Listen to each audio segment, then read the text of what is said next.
ओम शांति। आज 7 दिसंबर 2024 के बाबा के अनमोल मधुर महावाक्य सुनेंगे। आज की मुरली में बाबा हम बच्चों को कर्म की गुह्य गति सुना रहे हैं। बाबा कहे, बच्चे तुम्हें बहुत संभाल करनी है, कहीं ये आंखें धोखा न दे दे। कोई भी बात हो अंदर छिपानी नहीं है, सर्जन को बता देनी है ताकि बीमारी वृद्धि को न पाए। बाकी बाबा कहे, इस पथ पर चलना अर्थात संभल के चलना। साथ ही साथ बाबा कहे, बाबा की नजरों में सबसे बुद्धिमान कौन है? जिसमें पवित्रता की धारणा है वही बुद्धिमान है, क्योंकि इस पतित दुनिया में रहते हुए पावन बनने का संकल्प करना यही बुद्धिवान की निशानी है। तो सुनते हैं आज के बाबा के अनमोल मधुर महावाक्य। ओम शांति। मीठे बच्चे, सारा मदार कर्मों पर है। सदा ध्यान रहे कि माया के वशीभूत कोई उल्टा कर्म न हो जिसकी सजा खानी पड़े। आज की मुरली से प्रश्न है, बाप की नजर में सबसे अधिक बुद्धिमान कौन है? उत्तर है, जिनमें पवित्रता की धारणा है वही बुद्धिमान है, और जो पतित है वो बुद्धिहीन है। लक्ष्मी नारायण को सबसे अधिक बुद्धिमान कहेंगे। तुम बच्चे अभी बुद्धिमान बन रहे हो। पवित्रता ही सबसे मुख्य है, इसीलिए बाप सावधान करते हैं, बच्चे यह आंखें धोखा न दे, इनसे संभाल करना।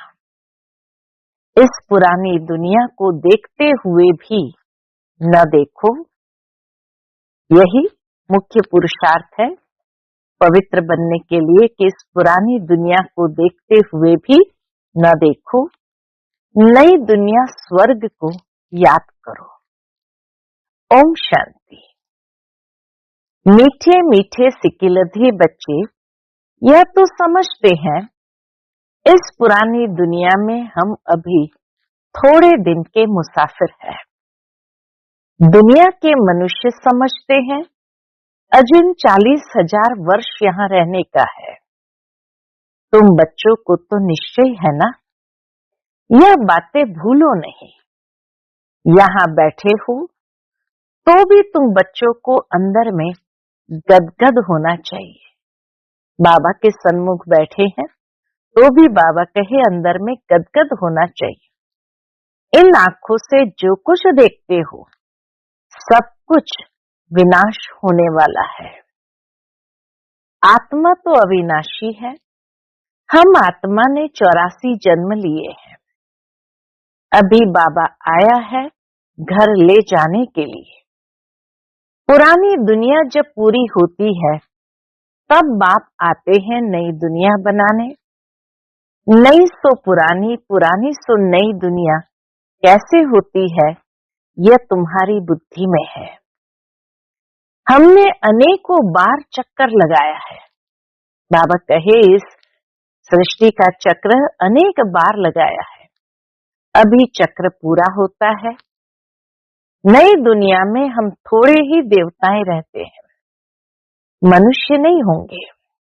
बाकी कर्मों पर सारा मदार है। मनुष्य उल्टा कर्म करते हैं तो वह खाता जरूर है। कोई भी उल्टा कर्म जब होता है तो दिल अंदर खाता जरूर है। इसलिए बाप पूछते हैं कि इस जन्म में कोई ऐसे पाप तो नहीं किए हैं। यह है पतित छीछी रावण राज्य, यह द्वंद्वकारी दुनिया है। अभी बाप तुम बच्चों को वर्षा दे रहे हैं, अभी तुम भक्ति नहीं करते हैं। बाबा का वर्षा मिल रहा है तो बाबा कहे ये भक्ति का ही तो फल है, इसीलिए अभी तुम भक्ति नहीं करते। भक्ति के अंधियारे में धक्के खाकर आए हो। अभी बाप का हाथ मिला है। बाप के सहारे बिगर तुम विषय वैतरणी नदी में गोते खाते थे। आधा कल्प है ही भक्ति। ज्ञान मिलने से तुम सतयुगी नई दुनिया में चले जाते हो। अभी तो यह है पुरुषोत्तम संगम युग, जबकि तुम पति छीछी से गुलगुल कांटों से फूल बन रहे हो। ये कौन बनाते हैं? बेहद का बाप। लौकिक बाप को बेहद का बाप नहीं कहेंगे। तुम ब्रह्मा और विष्णु के भी ऑक्यूपेशन को जान गए हो, तो तुम्हें कितना शुद्ध नशा रहना चाहिए। मूल वतन, सूक्ष्म वतन, स्थूल वतन, यह सब संगम पर ही होता है। बाप बैठ अभी तुम बच्चों को समझाते हैं, पुरानी और नई दुनिया का यह संगम युग है। पुकारते भी है कि पतितों को पावन बनाने आओ। बाप का भी इस संगम पर पाठ चलता है। बाबा का भी इस संगम युग पर पाठ चलता है। क्रिएटर डायरेक्टर है ना, तो जरूर उनकी कोई एक्टिविटी होगी ना। इस ड्रामा में उनकी भी कोई एक्टिविटी होगी ना। सब जानते हैं कि उनको आदमी नहीं कहा जाता। उनको तो अपना शरीर ही नहीं है। बाकी सबको मनुष्य व देवता कहेंगे। हर एक को अपना शरीर है, या मनुष्य रूप में या देवता रूप में। शिव बाबा को न देवता न मनुष्य कहेंगे। यह तो टेम्पररी शरीर लोन में लिया हुआ है। गर्भ से थोड़ी पैदा हुए हैं। बाप खुद कहते हैं, बच्चे शरीर बिगर मैं राजयोग कैसे सिखलाऊंगा। हमको मनुष्य लोग भल कह देते हैं कि ठिक्कर बित्तर में परमात्मा है, परंतु अभी तुम बच्चे समझते हो कि मैं कैसे आता हूं। अभी तुम राजयोग सीख रहे हो। कोई मनुष्य तो सिखला न सके, देवताएं तो राजयोग सीख न सके। यहाँ इस पुरुषोत्तम संगम युग पर राजयोग सीख कर देवता बनते हो। बस यही समय है जब राजयोग सीख करके हम देवता बनते हैं। अभी तुम बच्चों को अथाह खुशी होनी चाहिए। किस बात की खुशी होनी चाहिए? हमने अभी 84 का चक्र पूरा किया है। बाप कल्प कल्प आते हैं। बाप खुद कहते हैं, ये बहुत जन्मों के अंत का जन्म है। श्री कृष्ण तो सतयुग का प्रिंस था, वही फिर 84 का चक्र लगाते हैं। शिव बाबा तो 84 के चक्र में नहीं आएंगे। श्री कृष्ण की आत्मा ही सुंदर से श्याम बनती है। यह बातें किसको पता नहीं है। तुम्हारे में भी नंबरवार ही जानते हैं। माया बहुत कड़ी है। बाबा कहे, माया बहुत कड़ी है, इसीलिए ये बातें कोई नहीं जानते, और बच्चों में भी नंबरवार ही जानते हैं कि कैसे श्री कृष्ण की आत्मा श्याम से सुंदर, सुंदर से श्याम बनती है। माया बहुत कड़ी है, किसको भी छोड़ती नहीं है। बाप को सब मालूम पड़ता है। माया ग्राह एकदम हप कर लेती है। ये बाप अच्छी रीति जानते हैं। ऐसे नहीं समझो बाप कोई अंतर्यामी है इसलिए जानते हैं, नहीं। बाप सभी की एक्टिविटी को जानते हैं। समाचार तो आते हैं ना। माया एकदम कच्चा ही पेट में डाल देती है। बाबा कहे, माया एकदम कच्चा ही पेट में डाल देती है। ऐसी बहुत बातें तुम बच्चों को मालूम नहीं पड़ती है, लेकिन बाबा को मालूम पड़ जाता है। बाप को तो सब मालूम पड़ता है। मनुष्य फिर समझ लेते, परमात्मा अंतर्यामी है। बाप कहते मैं अंतर्यामी नहीं हूं। हर एक की चलन से मालूम तो पड़ता है ना। बहुत ही छीछी चलन चलते हैं, इसलिए बाप घड़ी घड़ी बच्चों को खबरदार करते हैं। पहले के जमाने में भी कहा जाता है कि कोई व्यक्ति जब चल के आता है तो उसकी चाल से उसका पूरा चरित्र पता चल जाता था। तो इसी तरह बाबा कहे कईयों की चलन ऐसी है जो बाबा को सब कुछ पता चल जाता है, इसलिए बाबा घड़ी घड़ी बच्चों को खबरदार करते हैं। माया से संभालना है। फिर भल बाप समझाते हैं तो भी बुद्धि में नहीं बैठता। काम महाशत्रु है, मालूम भी न पड़े कि हम विकार में गए हैं। ऐसे भी होता है, इसलिए बाप कहते हैं कुछ भी भूल आदि होती है तो साफ बता दो, छिपाओ मत, अंदर में रखो नहीं, नहीं तो 100 गुना पाप हो जाएगा। वह अंदर खाता रहेगा, वृद्धि होती रहेगी, एकदम गिर पड़ेंगे। बच्चों को बाप के साथ बिल्कुल ही सच्चा रहना है। बाबा सच्चा है तो बाबा के साथ हम बच्चों को भी सच्चा रहना है, नहीं तो बहुत बहुत घाटा पड़ जाएगा। ये तो रावण की दुनिया है। रावण की दुनिया को हम याद क्यों करें? हमें तो नई दुनिया में जाना है। बाप नया मकान आदि बनाते हैं तो बच्चे समझते हैं हमारे लिए नया मकान बन रहा है, खुशी होती है। बाबा कहे जब नया मकान देखते हैं तो बच्चों को खुशी रहती है। अब ये तो बेहद की बात है। हद की बात में भी बच्चों को खुशी होती है जब मकान नया बनता है, तो बाबा कहे ये तो बेहद की बात है। हमारे लिए नई दुनिया स्वर्ग बन रहा है। अभी हम नई दुनिया में जाने वाले हैं। फिर जितना बाप को याद करेंगे उतना गुलगुल बनेंगे। हम विकारों के वश हो कांटे बन पड़े हैं। तुम बच्चे जानते हो जो नहीं आते हैं वह तो माया के वश हो गए हैं। जो नहीं आते हैं बाबा के पास, जरूर बाबा कहे माया ने उनको वश कर लिया है। बाप के पास है ही नहीं, ट्रेटर बन गए। उनको बाबा कहते माया के वश हुए, माना वो ट्रेटर बन गए, पुराने दुश्मन पास चले गए हैं। ऐसे ऐसे बहुतों को माया हप कर लेती है, कितने खत्म हो जाते हैं। बहुत अच्छे अच्छे हैं जो कहकर जाते हैं हम ऐसे करेंगे, यह करेंगे, हम तो यज्ञ के लिए प्राण भी देने के लिए तैयार है। आज वह है नहीं। कितना बाबा को भी याद आता है कि इतने अच्छे अच्छे बच्चे जो कहते थे हम ये करेंगे, ऐसे करेंगे, यज्ञ के लिए प्राण भी देने के लिए तैयार है, और आज वह है नहीं। तुम्हारी लड़ाई है ही माया के साथ।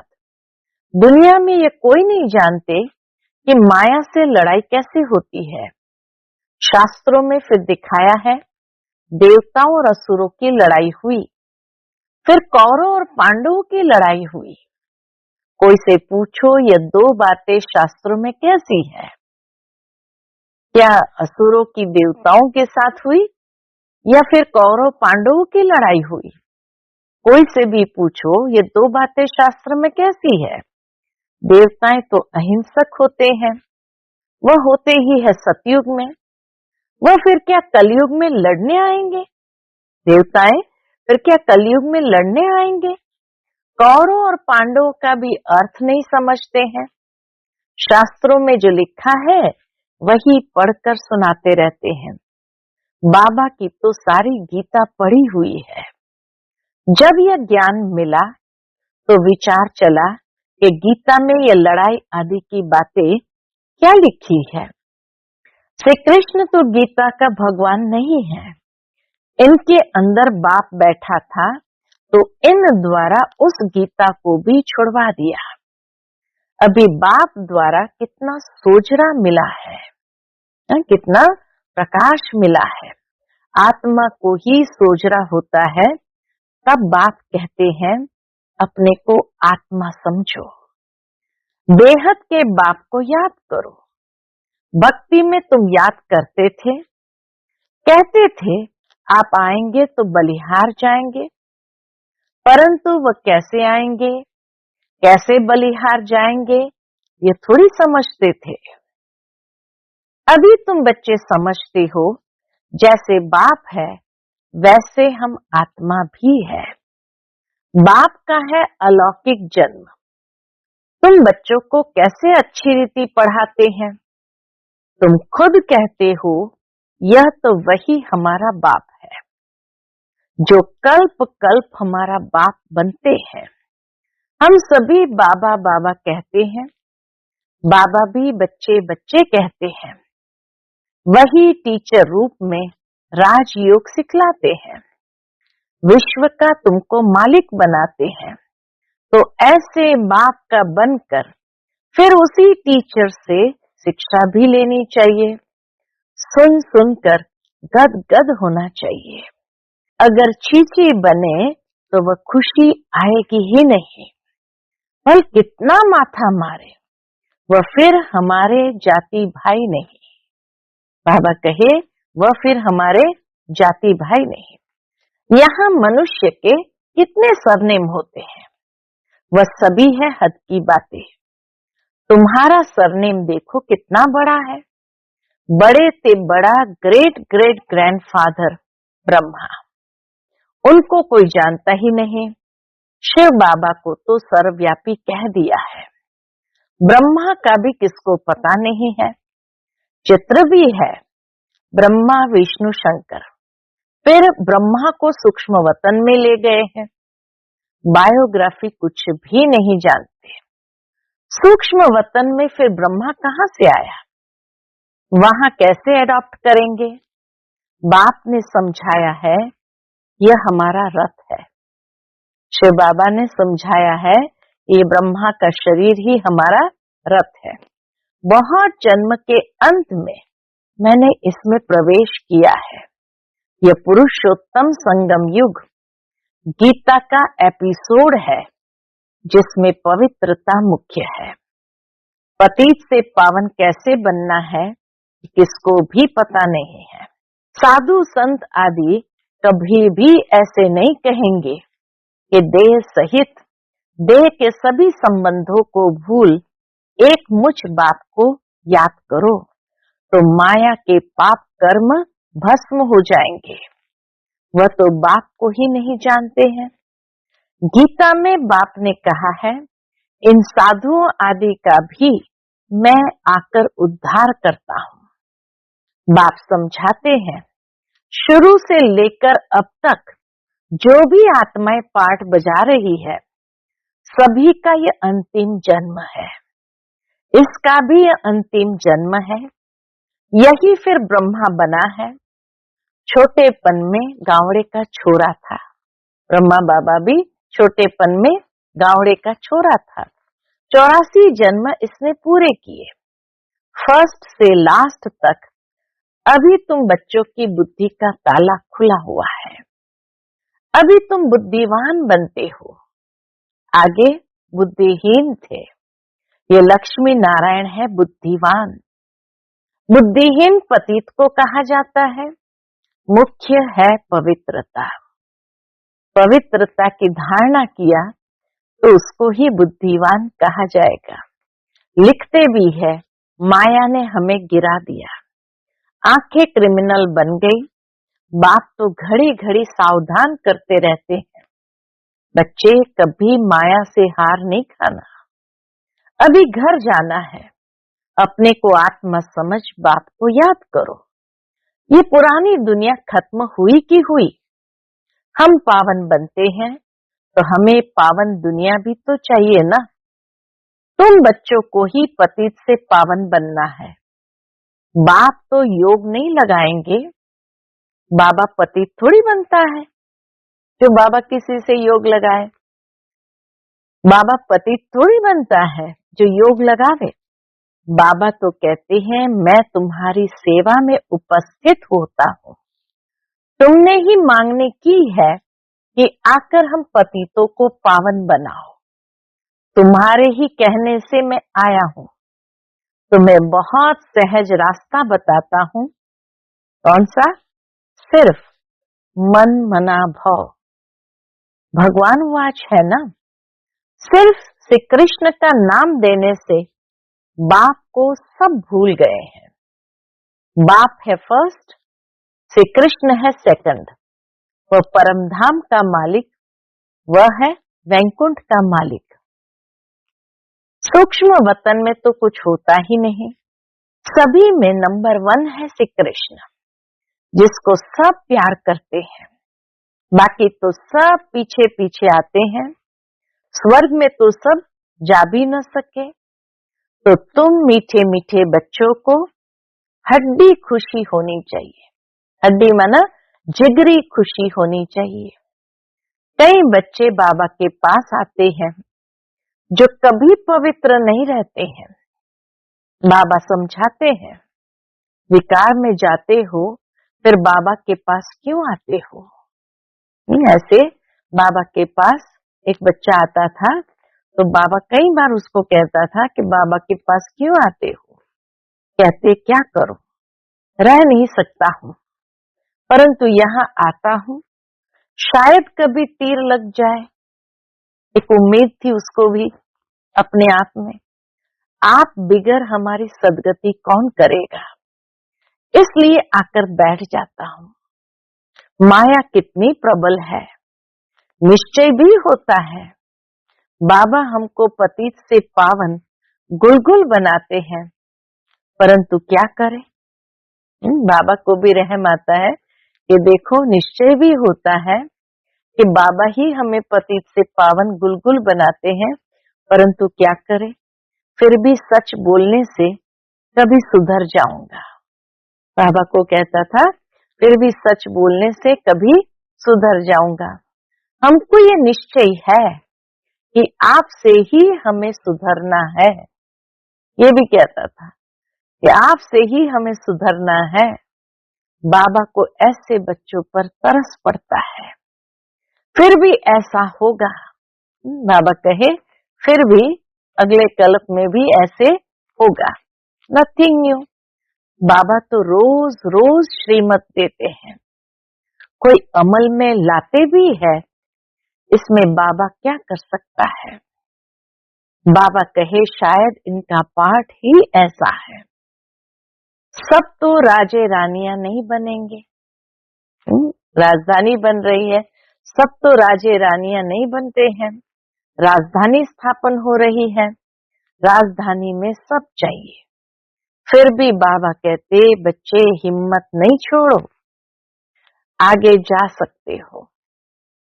हिम्मत से मदद भी मिलती रहेगी और आगे भी जा सकते हो। अच्छा, मीठे मीठे सिकिलधे बच्चों प्रति माता पिता बाप दादा का याद प्यार और गुड मॉर्निंग। रूहानी बाप की रूहानी बच्चों को नमस्ते। हम सभी रूहानी बच्चों की रूहानी माता पिता बाप दादा को याद प्यार, गुड मॉर्निंग और नमस्ते नमस्ते। शुक्रिया बाबा, शुक्रिया। आज की मुरली से धारणा के लिए मुख्य सार है। पहली पॉइंट, बाप के साथ सदा सच्चा रहना है। अभी कोई भी भूल हो जाए तो छिपाना नहीं है। आंखें कभी क्रिमिनल न हो, इसकी संभाल करनी है। दूसरी पॉइंट, सदा शुद्ध नशा रहे कि बेहद का बाप हमें पतित छीछी से गुलगुल कांटों से फूल बना रहे हैं। अभी हमें बाप का हाथ मिला है, जिसके सहारे हम विषय वैतरणी नदी पार हो जाएंगे। बाबा का श्रीमत रूपी हाथ मिला है, जिससे हम विषय वैतरणी नदी को पार कर ही लेंगे। आज का बाप दादा का मधुर वरदान हम बच्चों के प्रति है। पावरफुल ब्रेक द्वारा सेकंड में नेगेटिव को पॉजिटिव में परिवर्तन करने वाले स्वपरिवर्तक भव। पावरफुल ब्रेक द्वारा सेकंड में नेगेटिव को पॉजिटिव में परिवर्तन करने वाले स्वपरिवर्तक भव। जब नेगेटिव अथवा व्यर्थ संकल्प चलते हैं तो उसकी गति बहुत फास्ट होती है। नकारात्मक या व्यर्थ जब चलता है तो उसकी गति बहुत फास्ट होती है। फास्ट गति के समय पावरफुल ब्रेक लगाकर परिवर्तन करने का अभ्यास चाहिए। वैसे भी जब पहाड़ी पर चढ़ते हैं तो पहले ब्रेक को चेक करते हैं। आप अपनी ऊंची स्थिति बनाने के लिए संकल्पों को सेकंड में ब्रेक देने का अभ्यास बढ़ाओ। जब अपने संकल्प व संस्कार एक सेकंड में नेगेटिव से पॉजिटिव में परिवर्तन कर लेंगे, तब स्व परिवर्तन से विश्व परिवर्तन का कार्य संपन्न होगा। आज का स्लोगन है, स्वयं प्रति और सर्व आत्माओं के प्रति श्रेष्ठ परिवर्तन की शक्ति को कार्य में लाने वाले ही सच्चे कर्मयोगी है। स्वयं प्रति और सर्व आत्माओं के प्रति श्रेष्ठ परिवर्तन की शक्ति को कार्य में लाने वाले ही सच्चे कर्मयोगी है। अच्छा, ओम शांति।